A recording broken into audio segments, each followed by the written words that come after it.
The moment I walked into Marcus's corner office on the 42nd floor of Crawford Financial, I watched 20 years of arrogance crumble in real time. His face went from that familiar smug expression to complete bewilderment as I placed the termination papers on his mahogany desk. What made it even sweeter was watching Jessica, his precious secretary turned wife, sitting frozen in the chair beside him as she realized the woman she thought she'd destroyed was now her boss. Before we jump back in, tell us where you're tuning from, and if this story touches you, make sure you're subscribed, because tomorrow I've saved something extra special for you. My name is Elena Rodriguez, and 3 years ago I was the Chief Financial Officer of Crawford Financial Group, a mid-sized investment firm in downtown Chicago. I had built my career from the ground up, starting as a junior analyst fresh out of Northwestern, and working my way through every department until I reached the C-suite. The company handled portfolios worth over $2 billion, and I was responsible for ensuring every penny was accounted for and strategically allocated. Crawford Financial wasn't just my workplace, it was my second home. I knew every client's risk tolerance, every employee's birthday, and every fluctuation in our quarterly performance. The marble lobby with its soaring ceilings and abstract art installations had become as familiar to me as my own living room. I had negotiated the lease on our premium office space, selected the furniture for the executive floor, and even chose the coffee blend for our employee break rooms. But most importantly, Crawford Financial was where I met Marcus Crawford was the CEO's son, destined to inherit the family business, but surprisingly competent in his own right. When I first joined the company 8 years earlier, he was already a vice president, charming clients with his easy smile and natural charisma while I handled the complex financial modeling that backed up his promises. We were the perfect team. He brought in the business. I made sure we could deliver on our commitments. Our professional partnership evolved into something personal gradually, then all at once. Late nights working on merger proposals turned into dinners at quiet restaurants. Strategy sessions extended into weekend getaways where we'd discuss market trends while walking along Lake Michigan. Within 2 years, we were married in a ceremony held at the Chicago Botanical Gardens, with half the financial district in attendance. For 6 years, our marriage was everything I had dreamed of. Marcus was ambitious but grounded, driven but not ruthless. He valued my input on major decisions and never made me feel like my success was secondary to his. When his father retired and Marcus took over as CEO, I was promoted to CFO, making us one of the most powerful couples in Chicago's financial community. We bought a stunning penthouse in Lincoln Park with floor-to-ceiling windows, overlooking the lake. The space was modern and sophisticated, filled with art we'd collected together during trips to New York and San Francisco. Sunday mornings were spent reading the financial pages over coffee, debating market predictions and sharing industry gossip. It was the life I had always imagined for myself, successful, stable, and shared with someone who understood my ambitions. The first crack in our perfect facade appeared about 18 months ago, though I didn't recognize it at the time. Marcus hired a new executive assistant, Jessica Chen, a striking 28-year-old with an MBA from University of Chicago, and an impressive background in corporate communications. She was professional, efficient, and seemed to anticipate Marcus's needs before he even expressed them. I was actually grateful for her presence. It meant Marcus could focus on high-level strategy while someone capable handled his scheduling and correspondence. Jessica had grown up in San Francisco, the daughter of successful tech entrepreneurs who had sold their startup for a fortune when she was in high school. She used that financial security to pursue her education without debt, traveling through Europe during her summers, interning at prestigious firms in London and New York. When she moved to Chicago, it was specifically to work in finance, and Crawford Financial had been her first choice. I liked Jessica immediately.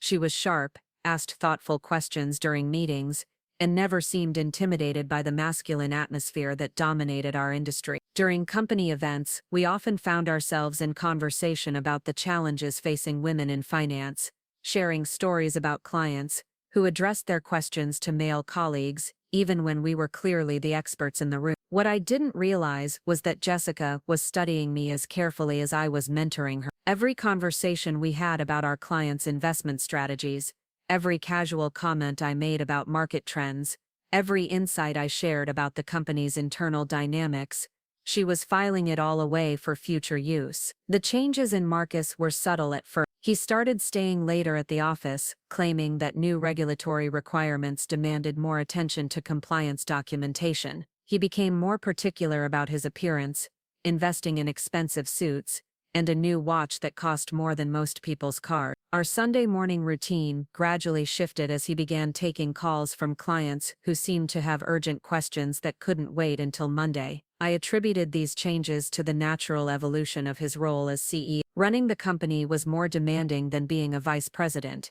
and I understood that Marcus felt pressure to prove himself worthy of his father's legacy. I actually admired his dedication, even when it meant spending less time together on weekends or cutting short our vacations for business emergencies. The second significant change was in our intimate relationship. Marcus became distant, distracted during conversations, and increasingly critical of small things that had never bothered him before. He complained that I worked too much, despite the fact that my hours hadn't changed. He suggested that maybe I should consider stepping back from some of my responsibilities to focus on our personal life, a comment that baffled me since our personal life had always thrived alongside our professional success. When I asked if everything was okay, Marcus assured me that he was simply adjusting to the pressures of leadership. He promised that things would return to normal once he felt more settled in his new role. I believed him because I wanted to believe him, and because the alternative, that something fundamental had shifted in our relationship, was too threatening to contemplate. The third change was the most insidious because it targeted my professional standing within the company. Marcus began questioning my financial recommendations in meetings,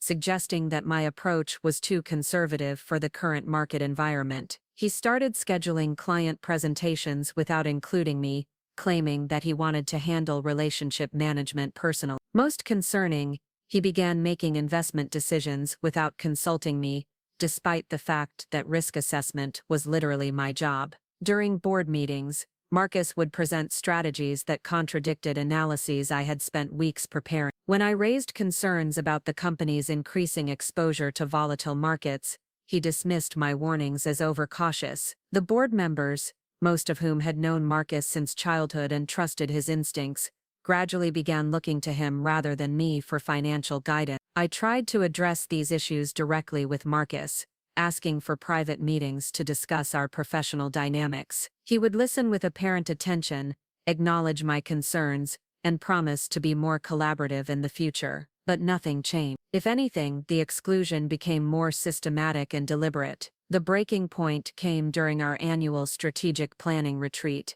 held at a luxury resort in Wisconsin, where all the senior executives gathered to set priorities for the following year. I had prepared a comprehensive presentation on market risks, highlighting several red flags that suggested we should reduce our exposure to certain sectors and increase our cash reserve. Marcus presented a completely different vision, advocating for aggressive expansion into cryptocurrency investments and high-risk derivatives trading. When I attempted to explain why this strategy could jeopardize our clients' portfolios, he cut me off with a condescending smile. Elena tends to see problems where others see opportunities, he told the room, his tone suggesting that my concerns were neurotic rather than professional. Sometimes, you have to take calculated risks to achieve extraordinary returns. The humiliation was devastating, but what made it worse was watching Jessica take detailed notes throughout Marcus's presentation, nodding enthusiastically at his most reckless proposals. After the meeting,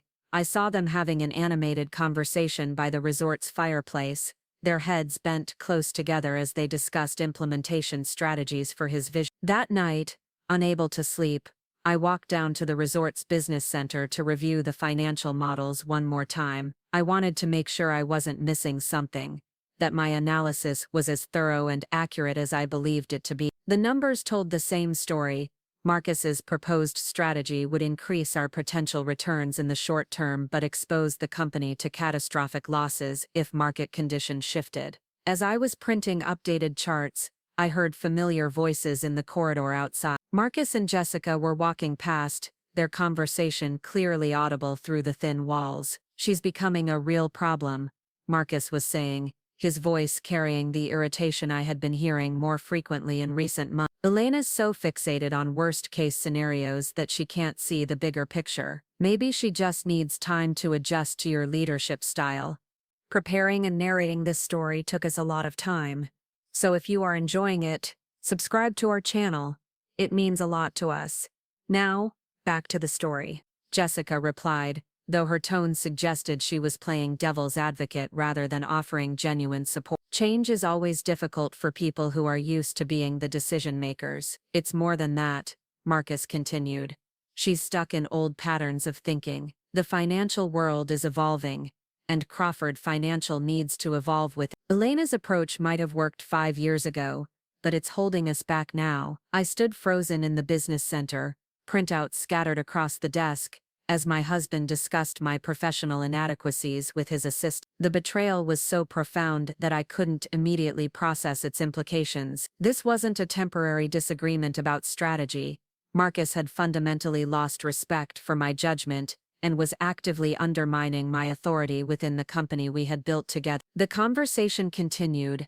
As they moved further down the hallway, their voices fading but their message crystal clear. Marcus saw me as an obstacle to his vision rather than a partner in achieving it. Jessica, meanwhile, was positioning herself as his ally and marginalizing my influence. I spent the rest of the night in that business center, not working on financial models, but trying to understand how my marriage and career had deteriorated so dramatically without my recognizing the warning sign. By morning I had reached a painful but necessary conclusion.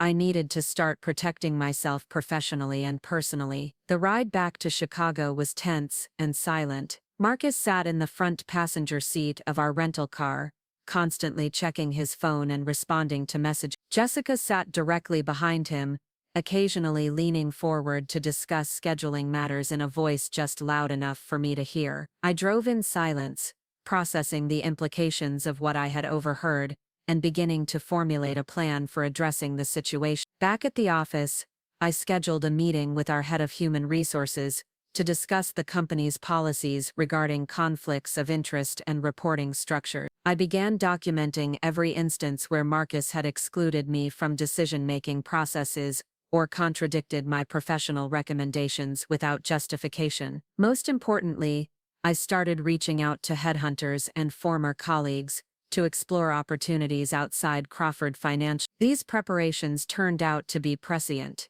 because 2 weeks after the Wisconsin retreat, Marcus called me into his office for a conversation that would change everything. "Elena, I think we need to discuss your future with the company," he began, his tone formal and distant. "I've been reviewing your performance, and I'm concerned that your approach to risk management isn't aligned with Crawford Financial's current strategic direction." I sat in the chair across from his desk, the same chair where I had celebrated promotions and discussed expansion plans during happier times. Now it felt like I was facing a tribunal rather than having a conversation with my husband. "What specific concerns do you have?" I asked, keeping my voice professionally neutral despite the emotional turmoil I was experiencing. Marcus consulted a folder on his desk, though I suspected he had rehearsed this conversation extensively. "Your resistance to the cryptocurrency initiative has been noted by several board members. Your risk assessments consistently err on the side of excessive caution. And frankly, your attitude during meetings has become disruptive to team cohesion." Each accusation felt like a physical blow, particularly because they represented a complete reversal of qualities that Marcus had once praised. My careful risk assessment had protected Crawford Financial from numerous potential disasters. My willingness to challenge questionable strategies had saved the company millions of dollars in avoided losses. My collaborative approach in meetings had been consistently recognized in performance reviews. "I see," I said carefully. "What are you proposing?" Marcus leaned back in his chair, his expression suggesting that he had anticipated this question. "I think it would be best for everyone if you stepped back from day-to-day operation. We could create a consulting role for you, something that would allow you to contribute your expertise without being involved in strategic decision-making." The offer was insulting in its transparency. Marcus wanted to remove me from any position where I could challenge his authority, while maintaining the pretense that my departure was voluntary. The consulting role would be meaningless. a face-saving gesture that would ultimately lead to my complete separation from the company. "And if I don't accept this consulting arrangement?" I asked, though I already knew the answer. Marcus's expression hardened slightly. "Then we would need to discuss alternative arrangements. The board has expressed concerns about having conflicting voices in executive leadership. They've made it clear that Crawford Financial needs unified direction to achieve its growth objectives." The threat was implicit but unmistakable. If I didn't voluntarily step aside, Marcus would use his influence with the board to have me removed involuntarily. Either way, my career at Crawford Financial was effectively over. "I'll need time to consider your proposal," I said, standing to leave. "Of course," Marcus replied, though his tone suggested that my decision was a foregone conclusion. "Take whatever time you need." As I walked back to my office, I passed Jessica's desk outside Marcus's door. She looked up from her computer with what appeared to be genuine sympathy, though I now understood that nothing about Jessica was as genuine as it seemed. "Is everything all right?" she asked, her voice carrying just the right note of concern. "Fine," I replied, not trusting myself to say more. That evening, I sat in our penthouse living room, staring out at Lake Michigan while Marcus worked late at the office. The view that had once represented everything I had achieved now felt like a mockery of my current situation. In the space of 6 months, I had gone from being a respected executive to an unwanted obstacle, from being Marcus's trusted partner to an adversary he was actively working to remove. The personal betrayal was devastating, but the professional implications were equally serious. I had spent 15 years building my reputation in Chicago's financial community. Crawford Financial was the only major firm where I had worked at a senior level. If Marcus succeeded in forcing me out under questionable circumstances, my career prospects at other companies would be severely damaged. I needed a strategy that would protect both my professional reputation and my financial security. More importantly, I needed to understand exactly what Marcus and Jessica were planning, and whether their collaboration extended beyond professional matters into personal territory. The answer to that question came sooner than I expected, and in a way that shattered whatever illusions I still harbored about my marriage. 3 days after our office confrontation, I returned home early from a client meeting that had been canceled at the last minute. I used my key to enter the penthouse quietly, not wanting to disturb Marcus if he was on an important call. The living room was empty, but I could hear voices coming from our bedroom. Marcus was speaking in a tone I hadn't heard in months, warm, intimate, completely different from the cold professionalism he had shown me recently. I moved closer to the bedroom door, my heart pounding as I began to make out his words. "This is more complicated than I anticipated," he was saying. "Elena's not going to make this easy for either of us. She doesn't have a choice," came Jessica's voice, clear and confident. "You're the CEO. The board trusts your judgment. If you say she's not performing at an acceptable level, they'll support whatever decision you make." I stood frozen in the hallway, the reality of their relationship hitting me with devastating clarity. This wasn't just professional collaboration. Marcus and Jessica were having an affair, and they were coordinating their efforts to force me out of the company. "I know," Marcus replied, "but Elena's smarter than I gave her credit for. She's been documenting everything, asking questions about company policies. I think she suspects something." "Then we move faster," Jessica said. "Present the board with a clear choice. Either she accepts the consulting role, or she's terminated for performance issues. Make it uncomfortable enough that leaving seems like the better option." "What about the divorce?" Marcus asked, and my blood turned to ice. "Once she's out of Crawford Financial, you'll have all the leverage," Jessica answered. "She won't be able to afford the legal fees to fight a protracted battle, especially if you control access to company financial records. Offer her a reasonable settlement, and she'll take it rather than risk losing everything." The conversation continued, but I had heard enough. I backed away from the bedroom door as quietly as possible and left the penthouse, my mind reeling with the implications of what I had discovered. Marcus and Jessica hadn't just been having an affair. They had been plotting to systematically destroy my professional and personal life. I drove aimlessly through Chicago's downtown streets, processing the magnitude of their betrayal. Everything I had attributed to professional disagreements or natural evolution in our marriage had actually been calculated manipulation. Marcus's criticism of my work performance, his exclusion from strategic decisions, his distance in our personal relationship, all of it had been designed to create justification for removing me from both the company and his life. The cruelest part was realizing how thoroughly they had played me. I had been mentoring Jessica, sharing insights about our clients and industry trends, while she was using that information to position herself as my replacement. I had been defending Marcus to friends who had noticed changes in his behavior, while he was actively planning my professional destruction. By the time I returned to the penthouse that evening, Marcus and Jessica were gone. A note on the kitchen counter explained that Marcus had been called away on urgent business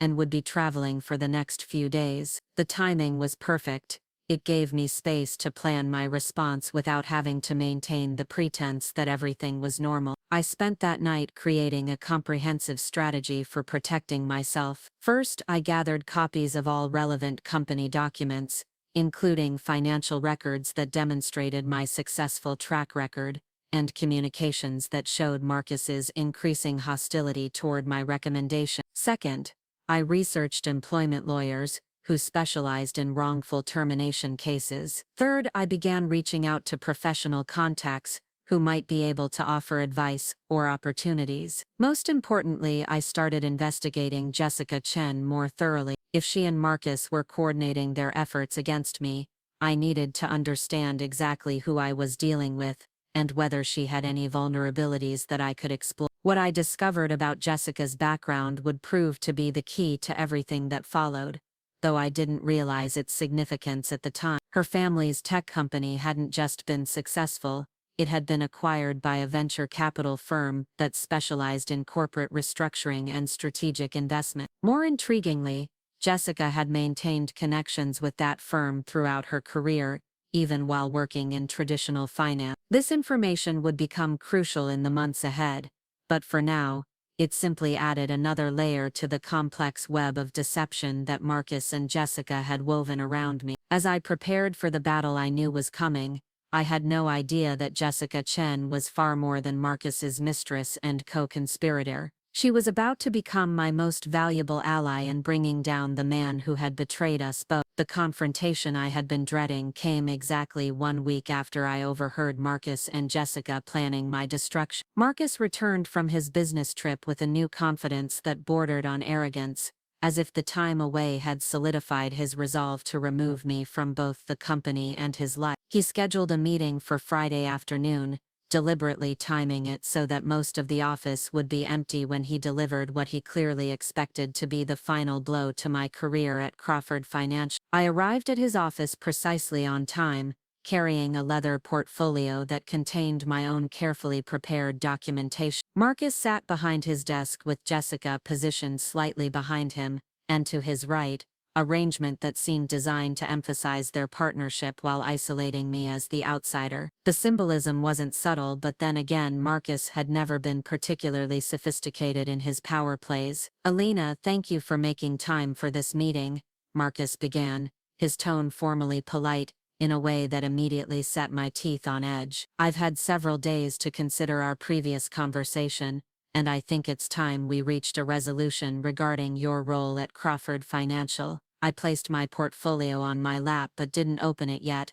"I'm listening." Marcus consulted a document on his desk, though I suspected he had memorized every word of what he was about to say. "After reviewing your performance over the past year and consulting with key stakeholders, I've concluded that your approach to risk management is fundamentally incompatible with Crawford Financial's strategic direction. Your resistance to innovation, your tendency to focus on potential problems rather than opportunities, and your increasingly adversarial stance during executive meetings have created an untenable situation." Each accusation was carefully crafted to sound reasonable while completely misrepresenting my actual contributions to the company. My resistance to innovation was actually prudent risk assessment that had prevented Crawford Financial from making several costly mistakes. My focus on potential problems was the reason we had maintained profitability during market downturns that had decimated our competitors. My adversarial stance was simply my refusal to rubber-stamp Marcus's increasingly reckless investment strategy. Therefore, Marcus continued,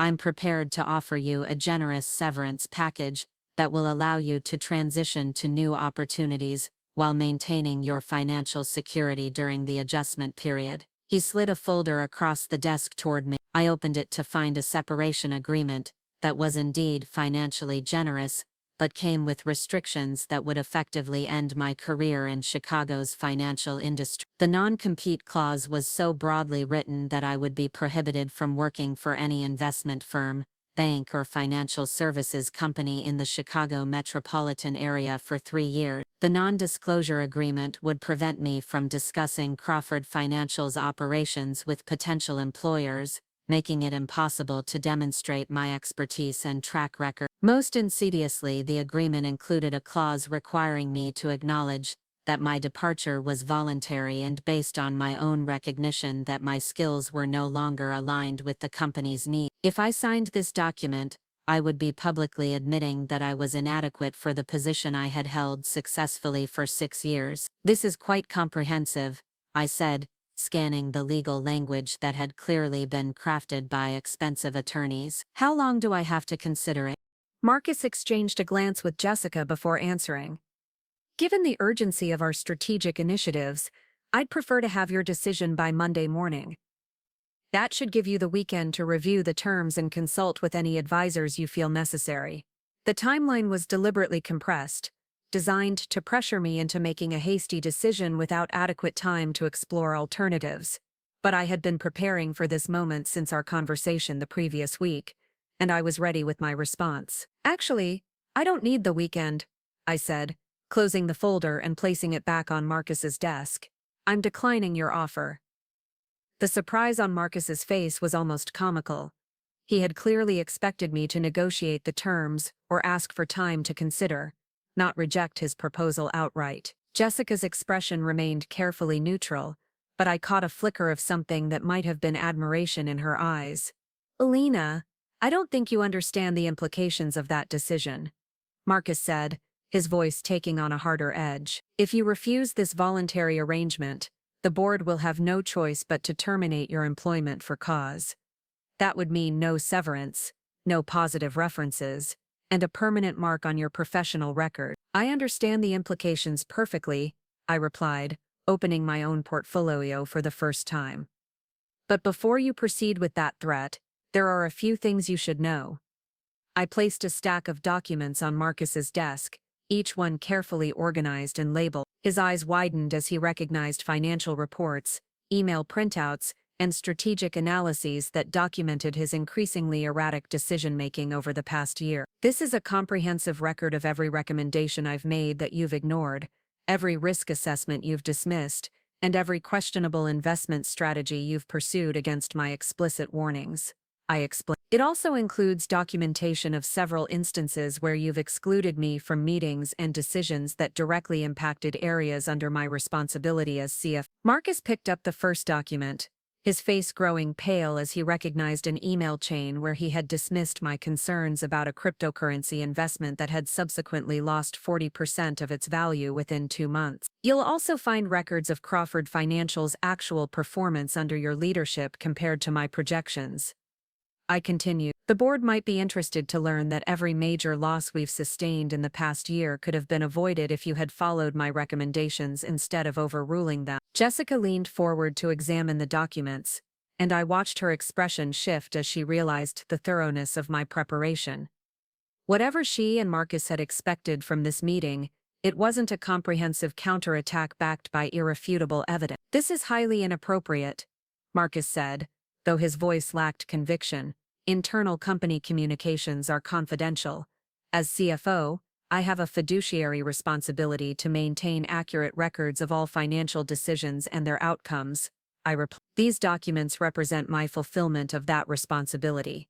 I'm simply ensuring that the board has complete information when they consider your recommendations regarding my employment. I reached into my portfolio again and produced another folder. You'll also find copies of all relevant employment law statutes regarding wrongful termination, along with precedent cases where executives have successfully sued for damages when their termination was based on pretextual rather than legitimate performance issues. The confidence that Marcus had displayed at the beginning of our meeting was rapidly evaporating. He had expected to intimidate me into accepting his terms, not to find himself facing a well-documented challenge to his authority. Jessica, meanwhile, was studying the documents with what appeared to be professional curiosity rather than alarm. "What exactly are you trying to accomplish here, Elena?" Marcus asked, his frustration becoming evident. "I'm trying to ensure that any decision regarding my employment is based on facts rather than personal motivations," I said.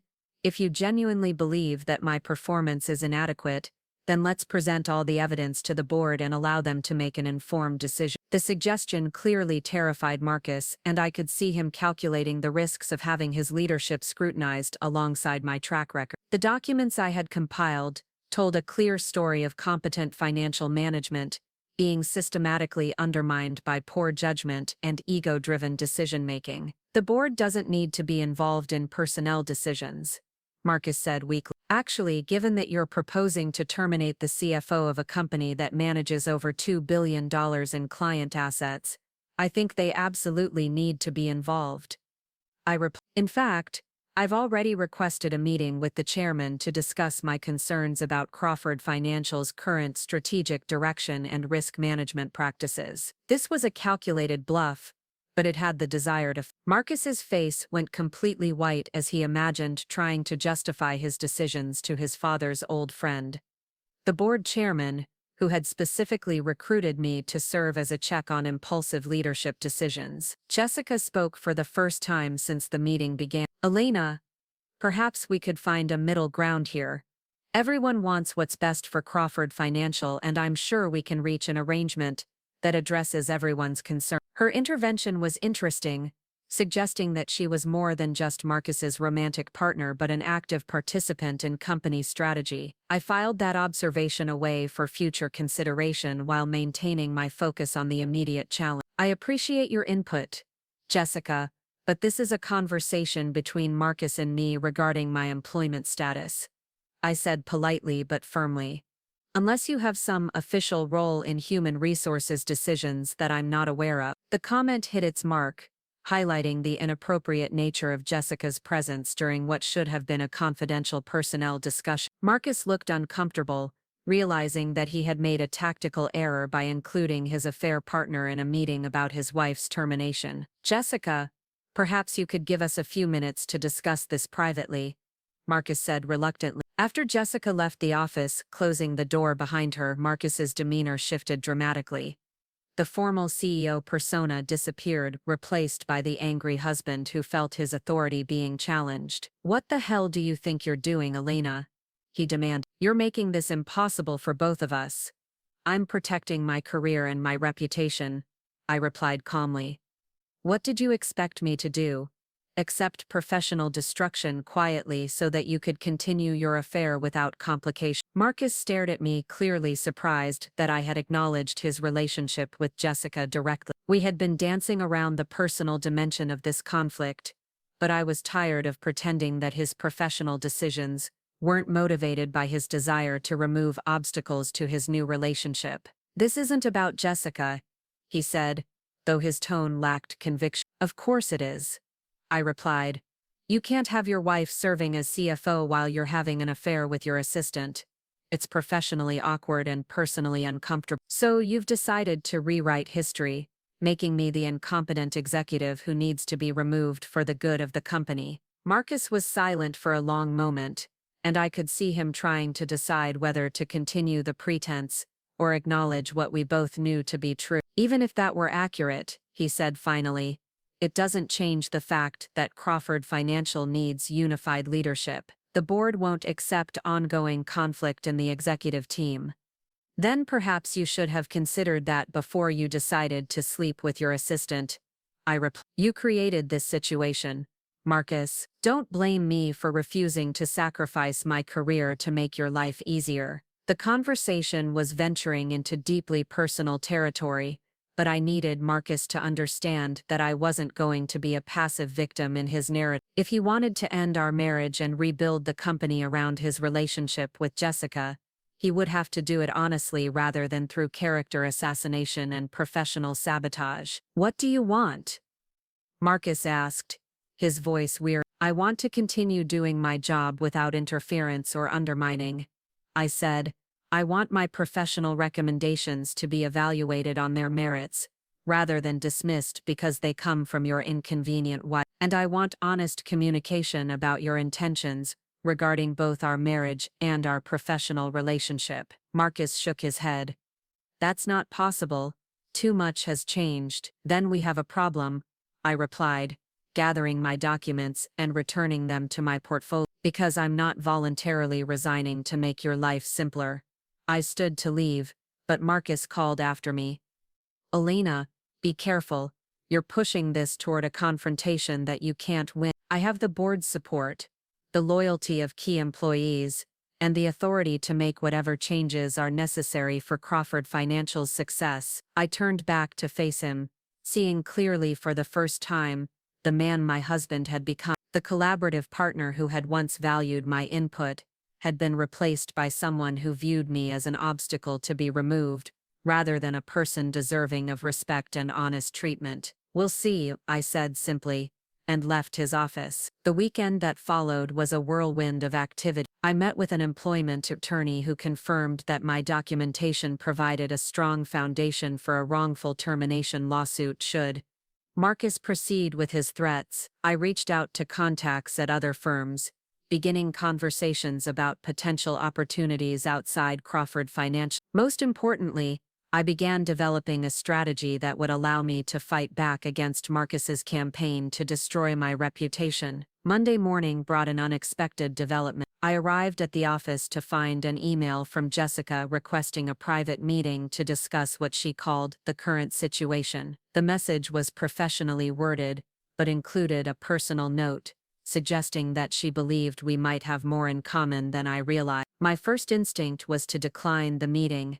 Jessica was Marcus's ally in his campaign against me, and any conversation with her was likely to be either a manipulation attempt or an intelligence-gathering operation. But something about the wording of her message made me curious enough to accept. We met at a coffee shop several blocks from Crawford Financial, far enough away to ensure privacy but public enough to prevent any accusations of inappropriate behavior. Jessica arrived first, securing a corner table where we could speak without being overheard. She looked nervous, which was unusual for someone who typically projected complete confidence. "Thank you for agreeing to meet with me," Jessica began after I had ordered coffee and settled into the chair across from her. "I know this situation is complicated and uncomfortable for everyone involved. That's one way to describe it," I replied, keeping my tone neutral while I tried to determine what she hoped to accomplish. Jessica was quiet for a moment, seeming to gather her thoughts before speaking. "I want you to know that I never intended for things to develop the way they have. When I took the job as Marcus's assistant, I was focused on building my career and learning from experienced professionals like you." The statement seemed genuine, but I had learned not to trust appearances where Jessica was concerned. But things did develop, and now we're all dealing with the consequences. "Yes," Jessica agreed, "and I think those consequences are going to be more severe than Marcus realizes." This caught my attention. "What do you mean?" Jessica glanced around the coffee shop, confirming that no one was paying attention to our conversation. "Marcus's strategy for forcing you out is going to backfire.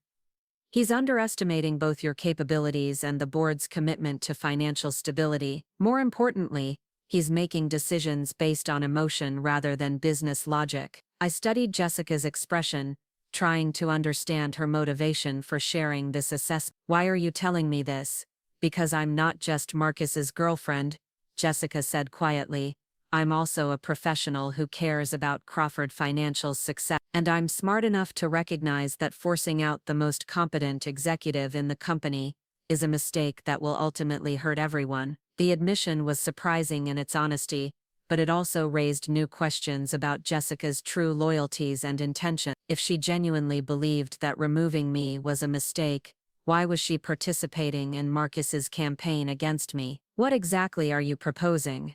I asked. Jessica leaned forward, lowering her voice even further. I think we might be able to find a solution that protects your position while addressing Marcus's concerns about unified leadership. I'm listening. What if there were a way to restructure the company's leadership that would allow you to maintain your role and authority while giving Marcus the appearance of having resolved the conflict? The suggestion was intriguingly vague, and I suspected that Jessica had much more specific ideas than she was sharing. That would depend entirely on the details of this restructuring. Jessica nodded, as if she had expected this response. I'll need to do some research and make some inquiries before I can present concrete options, but I wanted to gauge your interest in exploring alternatives before the situation escalates further. I considered her proposal carefully. Working with Jessica felt like making a deal with the devil, but if she genuinely had ideas for protecting my position at Crawford Financial, I needed to hear them. The alternative was a protracted battle with Marcus that would likely damage everyone involved,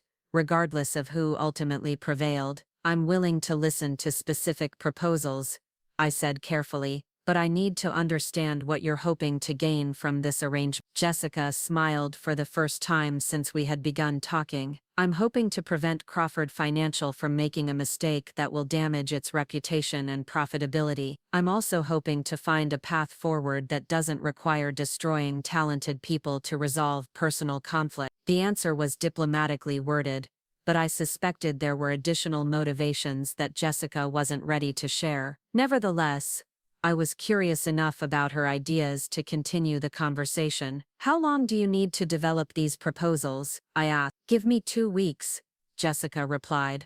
I'll need to make some discreet inquiries and explore options that might not be immediately obvious. We agreed to meet again in 2 weeks, and I left the coffee shop with more questions than answers. Jessica's intervention was unexpected and potentially significant, but I couldn't determine whether she was genuinely trying to help or executing a more sophisticated manipulation on Marcus's behalf. The following 2 weeks were tense and uncertain. Marcus continued his campaign to isolate me professionally, excluding me from strategic meetings and contradicting my recommendations during board presentations. However, he seemed to be waiting for something, rather than moving aggressively toward termination. I suspected that Jessica had advised him to be more patient and strategic in his approach. Meanwhile, I continued my own preparations for whatever confrontation was coming. I met with additional employment attorneys, documented every instance of Marcus's professional undermining, and quietly reached out to board members to ensure they were aware of my concerns about Crawford Financial's strategic direction. The second meeting with Jessica took place at the same coffee shop,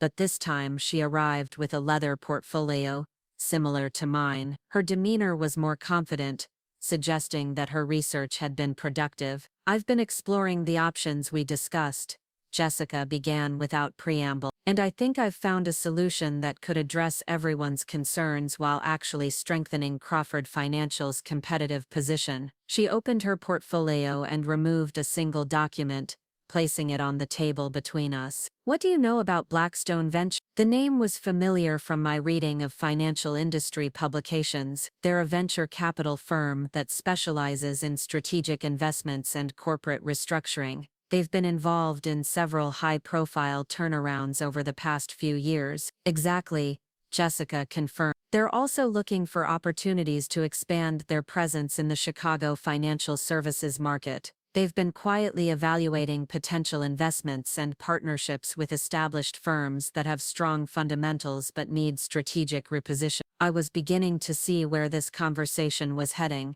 but I let Jessica continue her explanation. Blackstone has the capital and expertise to help Crawford Financial expand its services and client base, while maintaining its core competencies, Jessica said. A strategic partnership could provide the resources for growth without the risks associated with Marcus's current acquisition strategy. The proposal was intriguing from a business perspective, but I still didn't understand how it addressed the personal and professional conflicts that had brought us to this point. How does this solve the immediate problem of leadership conflict? I asked. Jessica smiled, and for the first time I saw a hint of the calculation that I suspected lay beneath her helpful exterior. Blackstone's partnerships typically involve significant changes to corporate governance and executive structure. They would want to ensure that their investment is protected by experienced financial managed strategic oversight. Understanding began to dawn on me. You're suggesting that an outside investor might require changes to Crawford Financial's leadership team. I'm suggesting that an outside investor might insist on retaining proven financial expertise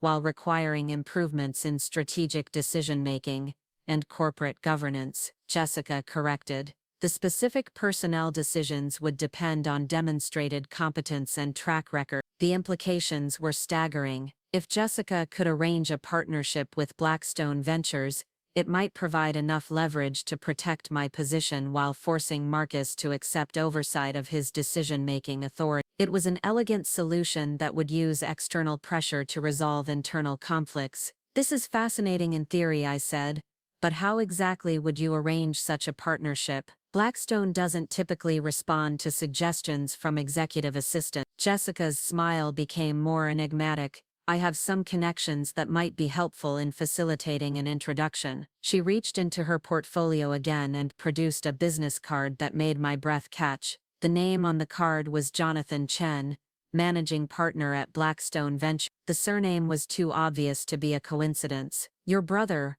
I said, understanding flooding through me. My older brother, Jessica confirmed, who has been looking for opportunities to expand Blackstone's involvement in Chicago's financial services sector. He's particularly interested in firms with strong fundamentals that are undergoing strategic transitions. The revelation reframed everything I thought I knew about Jessica and her motivations. She wasn't just Marcus's ambitious girlfriend looking for career advancement. She was the sister of a major venture capital partner, with access to resources and connections that could completely reshape Crawford Financial's future. How long have you been planning this? I asked. I've been evaluating opportunities since I started working at Crawford Financial, Jessica admitted. Initially, I was simply gathering information for potential future consideration, but Marcus's recent decisions have accelerated my timeline and clarified my priority. I sat back in my chair, trying to process the implications of what Jessica was telling me. You've been conducting due diligence on Crawford Financial for Blackstone Ventures while working as Marcus's assistant, among other things, Jessica confirmed. I've also been learning from one of the most competent financial executives in Chicago and developing a deep appreciation for sound risk management practices. The compliment was flattering, but I was more focused on understanding the full scope of Jessica's activities and intention. What exactly are you proposing? Jessica leaned forward, her expression becoming more serious. I'm proposing that we work together to position Crawford Financial for a strategic partnership that will strengthen the company while protecting your role and authority. Blackstone's involvement would provide external validation of sound financial management practices, while requiring improvements in areas where Marcus has shown poor judgment. The proposal was tempting, but it also raised serious ethical and professional concerns. You're asking me to participate in a conspiracy to undermine my husband's authority as CEO. I'm asking you to participate in a legitimate business transaction that will benefit Crawford Financial's employees, clients, and shareholders, Jessica corrected. The fact that it would also resolve your current professional difficulties is a secondary consideration. We discussed the details of Jessica's proposal for another hour, exploring the potential benefits and risks of pursuing a partnership with Blackstone Venture. The opportunity was genuinely attractive from a business perspective, offering Crawford Financial access to capital and expertise that could accelerate growth while improving risk management practices. The personal implications were more complex, but I couldn't deny that external oversight might be the only way to protect my position and ensure sound financial management. By the time we finished our conversation, I had agreed to Jessica's proposal with the understanding that any partnership would need to be based on genuine business merit, rather than personal motivation. If Crawford Financial could benefit from Blackstone's involvement, and if that involvement happened to resolve the leadership conflicts that Marcus had created, then everyone would ultimately benefit from the arrangement. What I didn't realize at the time was that Jessica's proposal represented only the first phase of a much more comprehensive strategy. Over the next several months, I would discover that Jessica Shun was far more sophisticated and strategic than I had ever imagined, and that her goals extended well beyond resolving the immediate conflicts at Crawford Financial. The partnership with Blackstone Ventures would indeed protect my position and constrain Marcus's authority, but it would also set in motion a series of events that would completely transform the company and everyone associated with it. Jessica hadn't just offered me a solution to my immediate problems, she had invited me to participate in a complete restructuring of Crawford Financial's ownership, leadership, and strategic direction. As I left that second coffee shop meeting, I felt both excitement and apprehension about what lay ahead. I had agreed to work with the woman who had been my husband's affair partner to bring in outside investors who would fundamentally alter the company where I had built my career. The irony wasn't lost on me, but neither was the opportunity to ensure that Crawford Financial's future would be guided by competence rather than ego. What I didn't yet understand was that Jessica's connections to Blackstone Ventures represented only one dimension of her true identity and capabilities. In the months ahead, I would discover that Jessica Shun had been playing a much longer and more sophisticated game than anyone at Crawford Financial had realized, and that her goals aligned with mine in ways that would prove both surprising and ultimately devastating to Marcus's plans for the company and his future. The transformation of Crawford Financial began 3 weeks after my second meeting with Jessica, when Jonathan Chen arrived in Chicago for what Marcus believed was a routine client consultation. Jonathan was scheduled to meet with our investment team about potential collaboration opportunities, a meeting that Marcus viewed as a chance to showcase Crawford Financial's capabilities to a major venture capital firm. What Marcus didn't know was that Jonathan had already conducted extensive due diligence on our company, reviewing financial statements, client portfolios, and strategic documents that Jessica had carefully provided over the past several months. By the time he walked into our conference room, Jonathan Chen knew more about Crawford Financial's operations than most of our own board members. I watched from my office as Marcus prepared for the meeting with unusual attention to detail. He had spent the morning reviewing presentation materials and coaching our investment team on key talking points. The irony wasn't lost on me that Marcus was working harder to impress Blackstone Ventures than he had worked on any internal initiative in months. Jessica had asked me to attend the meeting as a subject matter expert on risk management and financial oversight, a request that Marcus couldn't refuse without appearing unprofessional. As I entered the conference room where Jonathan Chen waited with 2 associates, I was struck by the family resemblance between the siblings. Jonathan shared Jessica's sharp intelligence and calm confidence, though his demeanor carried the additional weight of someone accustomed to making decisions involving hundreds of millions of dollars. The meeting began conventionally enough, with Marcus presenting Crawford Financial's growth trajectory and market position while our investment team highlighted recent successes and client acquisition metrics. Jonathan listened attentively, asking thoughtful questions that demonstrated his deep understanding of the financial services industry. The tone shifted when Jonathan began exploring Crawford Financial's risk management practices and strategic decision-making process. His questions became more pointed, focusing on areas where Marcus's leadership had created vulnerabilities or missed opportunities. "I've reviewed your recent investment in cryptocurrency derivatives," Jonathan said, consulting notes that I suspected had been prepared with Jessica's assistance. "The initial returns were impressive, but the position represents a significant concentration risk that seems inconsistent with your client's stated risk tolerance." Marcus shifted uncomfortably in his chair, clearly not having expected such detailed scrutiny of specific investment decisions. "We believe in taking calculated risks to maximize returns for our clients. The cryptocurrency market represents an emerging opportunity that traditional firms are too conservative to pursue." "Perhaps," Jonathan replied diplomatically, "but I'm curious about the analysis that supported that position. Were there risk assessments that modeled potential downside scenarios?" The question struck directly at one of Marcus's most egregious decisions: a cryptocurrency investment that I had opposed based on comprehensive risk modeling.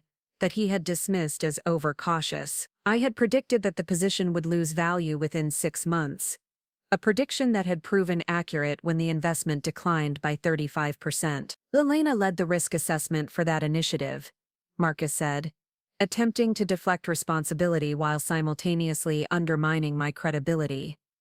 Her analysis was perhaps too focused on potential negatives rather than the opportunity for extraordinary returns. Jonathan turned to me with apparent interest.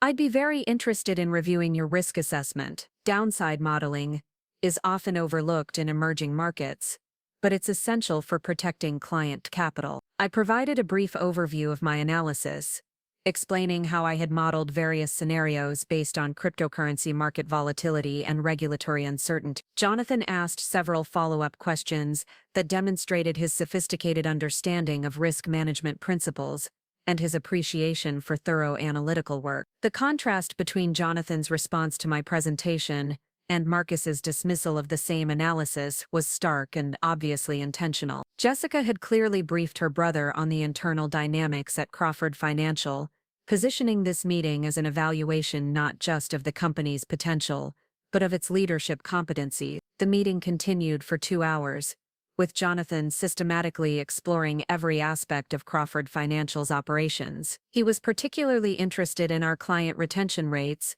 fee structures, and competitive positioning within the Chicago market. By the end of the discussion, he had painted a comprehensive picture of a firm with strong fundamentals that was being held back by inconsistent strategic decision-making. This has been very informative, Jonathan concluded as the meeting wound down. Crawford Financial clearly has significant potential, and I'd like to explore opportunities for Blackstone to support your continued growth. Marcus practically glowed with satisfaction, interpreting Jonathan's interest as validation of his leadership and strategic vision. We'd be very interested in discussing potential collaboration arrangements. Excellent, Jonathan replied.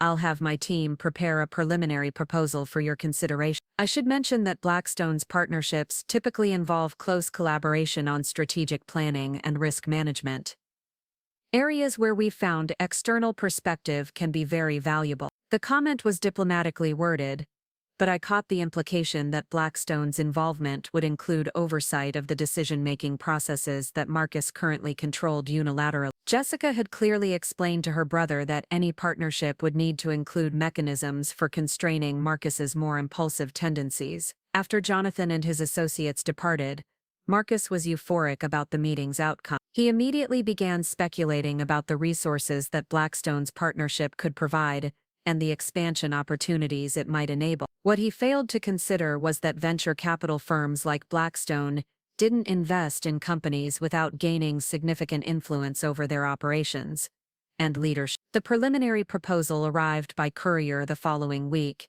delivered in a thick envelope marked confidential and addressed to Crawford Financial's board of directors. Marcus opened it eagerly, expecting to find terms that would provide capital without constraining his authority as CEO. Instead, he found a comprehensive restructuring plan that would fundamentally alter Crawford Financial's governance and operational structure. Blackstone was prepared to invest $50 million in exchange for a 40% equity stake and specific changes to the company's leadership framework. The proposed changes were sweeping but carefully justified by reference to industry best practices and regulatory compliance requirements. Blackstone wanted to install a chief risk officer position with independent authority over all investment decisions, expand the board of directors to include 3 Blackstone appointees, and implement quarterly strategic reviews that would evaluate leadership performance against objective metrics. Most significantly for Marcus, the proposal required the CEO position to be subject to annual performance evaluations conducted by the expanded board, with the possibility of leadership changes if performance targets weren't met. The structure would effectively end Marcus's unilateral control over Crawford Financial while providing external validation for sound financial management practices. Marcus called an emergency executive team meeting to discuss Blackstone's proposal, his initial enthusiasm replaced by barely concealed alarm. "This isn't a partnership offer," he declared as he distributed copies of the proposal to the assembled executive. "This is an acquisition disguised as an investment." I reviewed the documents carefully while Marcus continued his analysis. The terms were indeed comprehensive, but they were also entirely reasonable for a firm that had demonstrated the kind of strategic inconsistencies that had characterized Marcus's leadership. Blackstone was offering significant capital and expertise in exchange for governance improvements that would protect their investment and Crawford Financial's long-term viability. The board will never accept these terms, Marcus concluded. They're essentially asking us to surrender control of our own company. They're asking for governance improvements that would benefit all stakeholders, I corrected, unable to resist challenging his interpretation. Independent risk oversight, expanded board representation, and performance accountability are standard practices at companies of our size and complexity. Marcus glared at me across the conference table. Of course you'd support any proposal that undermines my authority as CEO. The accusation was delivered in front of our entire executive team, making it impossible to ignore or deflect. I had reached the point where continued diplomatic silence would be interpreted as weakness rather than professionalism. I support any proposal that would improve Crawford Financial's strategic decision-making and risk management practices, I replied calmly. If you interpret that as undermining your authority, perhaps you should consider why governance improvements seem threatening to your leadership. The tension in the conference room was palpable as other executives shifted uncomfortably in their chairs. Marcus's attempts to marginalize my influence had been subtle enough that most of our colleagues hadn't recognized the systematic nature of his campaign against me. This direct confrontation made the conflict impossible to ignore. I think we should table this discussion until the board can review Blackstone's proposal thoroughly, suggested David Kim, our head of client relations, clearly uncomfortable with the personal dynamics that were overshadowing the business discussion. Marcus agreed reluctantly, but I could see him calculating how to present Blackstone's offer to the board in a way that would generate rejection rather than serious consideration. He would likely emphasize the governance constraints while downplaying the strategic benefits and financial resources that the partnership would provide. Over the next week, Marcus scheduled individual meetings with each board member to discuss Blackstone's proposal. I wasn't included in these conversations, but I learned from Jessica that Marcus was characterizing the offer as an attempt by outside investors to seize control of Crawford Financial through corporate governance manipulation. Jessica's intelligence was invaluable during this period, allowing me to understand Marcus's strategy and prepare appropriate counter-arguments. She had maintained her role as his assistant while secretly working to advance Blackstone's proposal, a position that required extraordinary skill in managing conflicting loyalties and information flows. Marcus is telling the board that Blackstone's governance requirements are excessive and unnecessary, Jessica reported during one of our discreet meetings. He's particularly focused on convincing them that the chief risk officer position would duplicate your existing responsibilities, while creating bureaucratic inefficiencies. The irony was remarkable. Marcus was arguing against independent risk oversight by claiming that my existing risk management was adequate, despite having spent months undermining my authority and questioning my competence. His opposition to Blackstone's proposal required him to acknowledge the value of functions he had been systematically attempting to eliminate. "How are the board members responding?" I asked.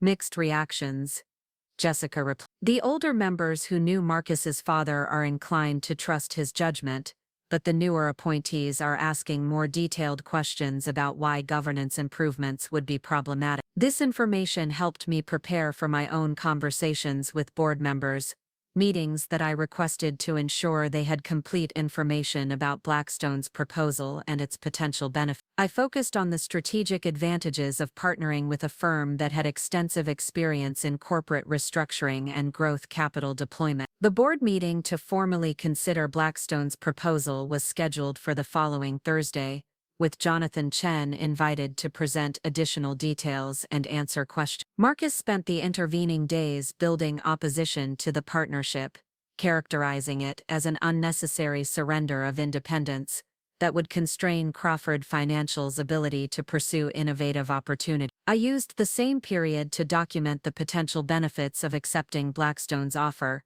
creating a comprehensive analysis that compared our current strategic challenges with the resources and expertise that the partnership would provide. The contrast between Marcus's emotional arguments and my data-driven presentation would give board members a clear choice between fear-based resistance and evidence-based decision. The board meeting was held in Crawford Financial's largest conference room, with all 7 board members present along with Marcus, myself, and Jonathan Chen. The atmosphere was formal and slightly tense, reflecting the significance of the decision being considered. Jonathan's presentation was masterful, combining detailed financial analysis with strategic insights that demonstrated Blackstone's deep understanding of Crawford Financial's market position and growth potential. He addressed Marcus's concerns about governance constraints by explaining how independent oversight had improved performance at other portfolio companies. Blackstone's approach isn't about seizing control, Jonathan explained in response to a question from board member Patricia Williams. It's about implementing proven governance practices that protect all stakeholders while enabling sustainable growth. The companies that resist these improvements often struggle with strategic consistency and risk management,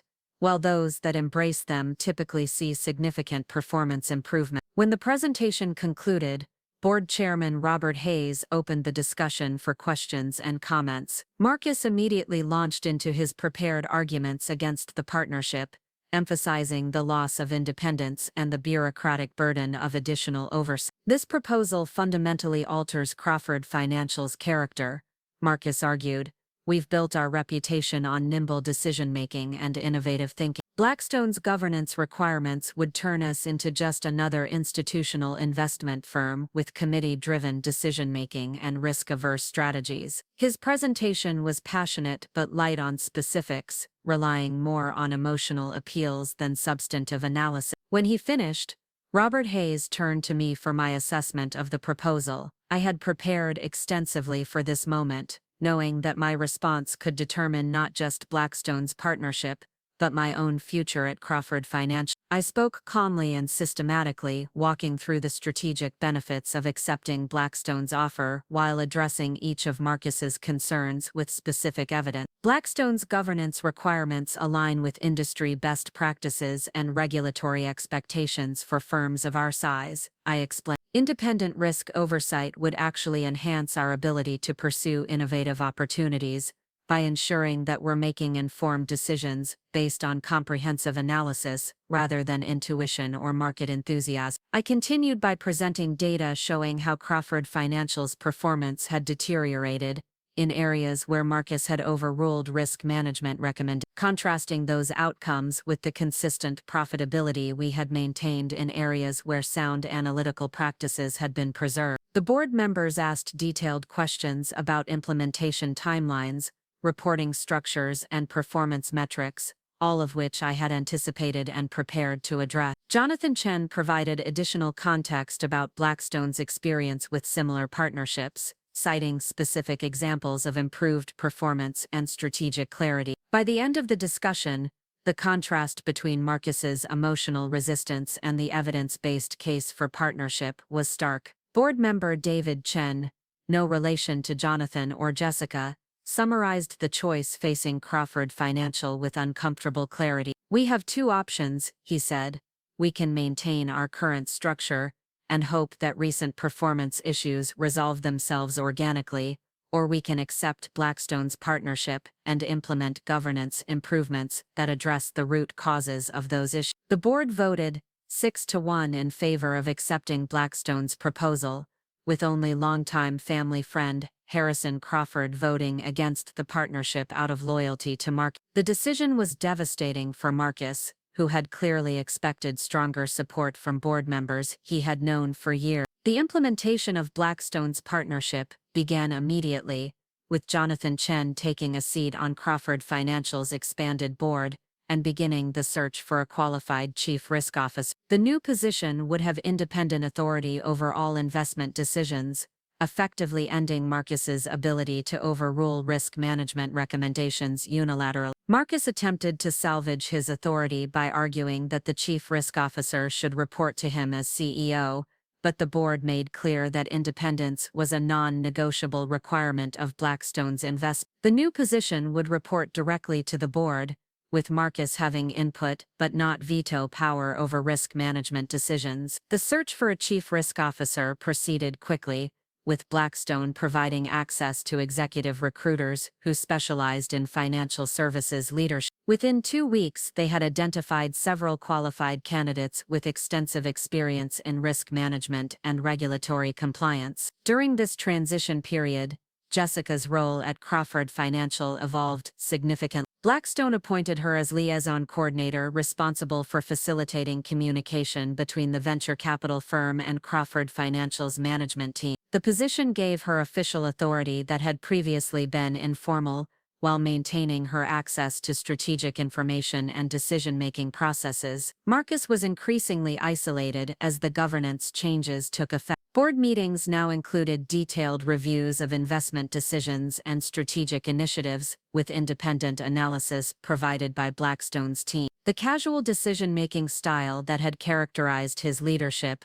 was replaced by systematic evaluation processes that emphasized evidence over intuition. The breaking point came 6 weeks after Blackstone's investment, when Marcus attempted to override a risk assessment that would have prevented Crawford Financial from participating in a cryptocurrency venture fund. The investment opportunity was exactly the type of high-risk, high-reward proposition that had previously appealed to Marcus's appetite for dramatic return. However, my analysis demonstrated that the venture fund's management team had questionable track records and that the cryptocurrency market was entering a period of increased regulatory scrutiny that could severely impact returns. I recommended declining participation in favor of more stable investment opportunities that aligned with our clients' risk tolerance. Marcus rejected my recommendation and instructed our investment team to proceed with the cryptocurrency commitment. Under the old governance structure, his decision would have been final regardless of my objections. Under Blackstone's partnership agreement, he needed board approval for investments that exceeded predetermined risk thresholds. The emergency board meeting to consider Marcus's cryptocurrency proposal became the final confrontation in our professional relationship. I presented comprehensive analysis showing why the investment was inappropriate for Crawford Financial's client base and strategic objectives,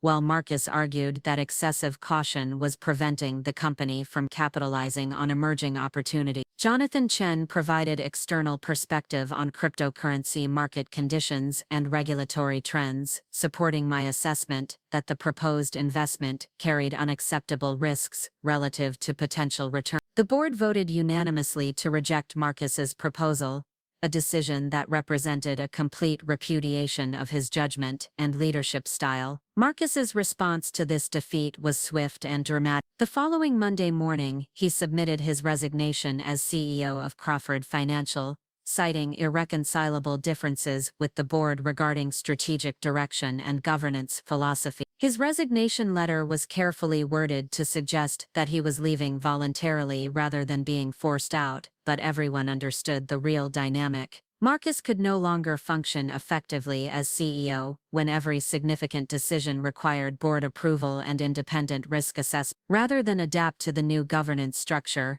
he chose to preserve his ego by departing on his own terms. The board accepted Marcus's resignation immediately and began the search for a replacement CEO who would be compatible with Blackstone's governance requirements and strategic philosophy. The interim leadership fell to me as CFO, giving me operational control of Crawford Financial while the search proceeded. The irony of the situation wasn't lost on anyone involved. Marcus had attempted to force me out of Crawford Financial to eliminate opposition to his leadership style, but his efforts had ultimately resulted in his own departure while leaving me in a stronger position than I had ever held before. Jessica's role in orchestrating this outcome became clear during the CEO search process, when she recommended that Blackstone consider promoting from within rather than recruiting external candidates. Her argument was that Crawford Financial needed leadership that understood both the company's culture and its operational challenges, making internal promotion more effective than bringing in an outsider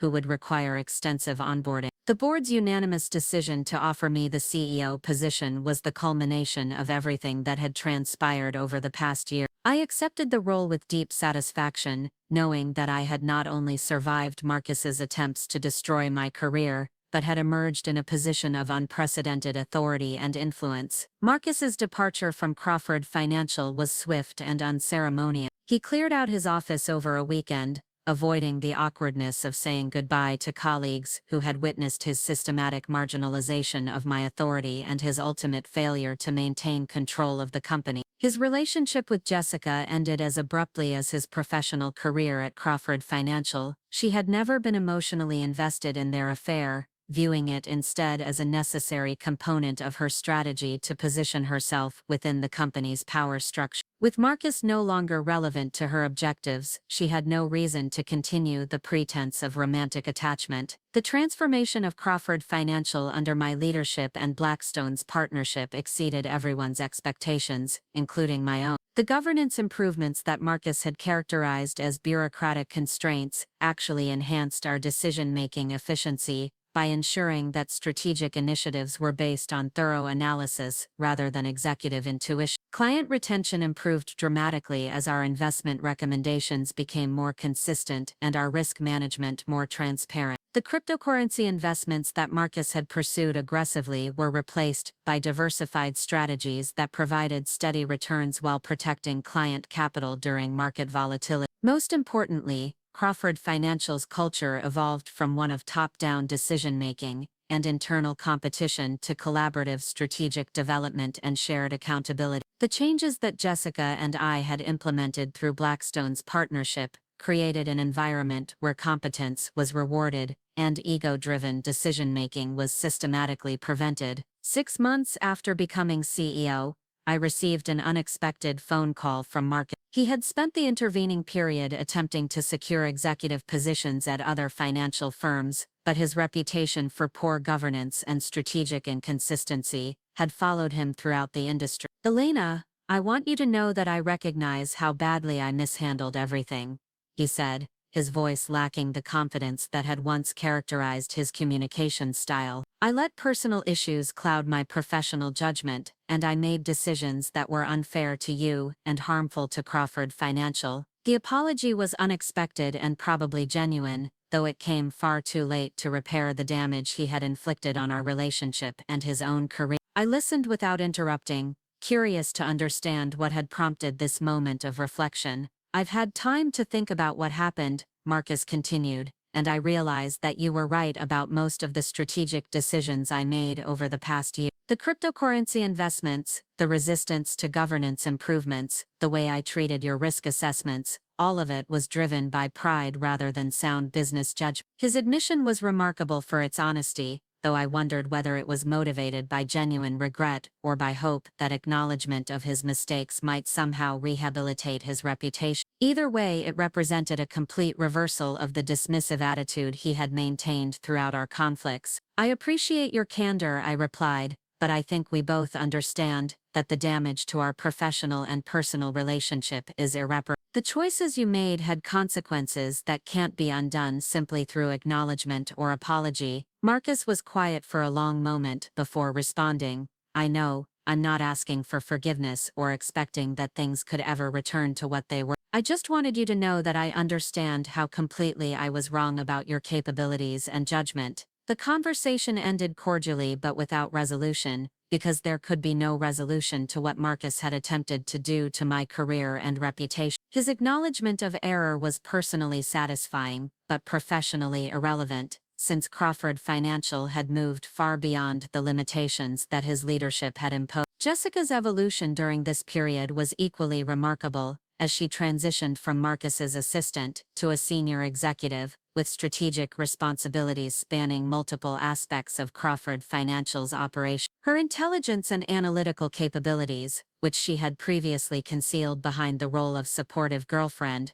were now fully deployed in service of the company's continued growth and development. "I never intended for Marcus to become collateral damage in this process," she told me during one of our strategic planning sessions, "but I also couldn't allow his poor judgment to destroy a company with Crawford Financial's potential." Her comment reflected the cold calculation that had characterized her approach throughout the entire situation. Jessica had recognized that Marcus's leadership was fundamentally incompatible with sound business management, and she had systematically maneuvered to replace him with governance structures that would prevent similar problems in the future. The partnership with Blackstone Ventures had been the vehicle for this transformation, but Jessica's strategic thinking and my operational expertise had been the driving forces behind Crawford Financial's remarkable turnaround. Together, we had not only survived Marcus's attempts to marginalize and eliminate opposition to his authority, but had created something stronger and more sustainable than what had existed before. As I reflect on the events that brought me from the brink of professional destruction to unprecedented success as CEO of Crawford Financial, I'm struck by the complexity of the dynamics that shaped the outcome. Marcus's betrayal had been devastating personally and professionally, but it had also created the conditions that allowed Jessica and me to forge an alliance that ultimately benefited everyone except Marcus himself. The woman who had initially appeared to be my replacement in both Marcus's bed and his professional confidence had actually become my most valuable partner in transforming Crawford Financial into the company it was always capable of becoming. The affair that Marcus thought would simplify his life by removing obstacles to his authority had instead introduced complications that ultimately ended his career and elevated mine. Standing in my office as CEO, looking out at the Chicago skyline that had remained constant while everything else changed around me, I understand that the greatest revenge isn't destroying those who betray you,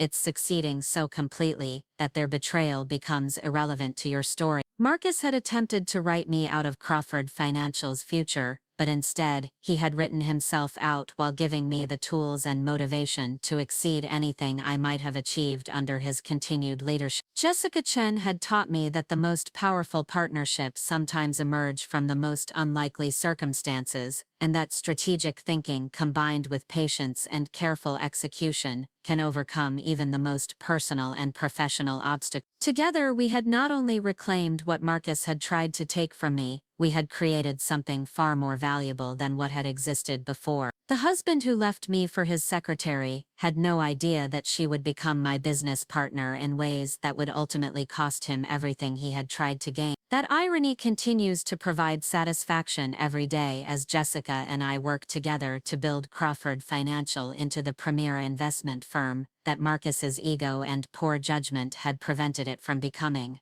Up next, you've got two more standout stories right on your screen. If this one hit the mark, you won't want to pass these up. Just click and check them out.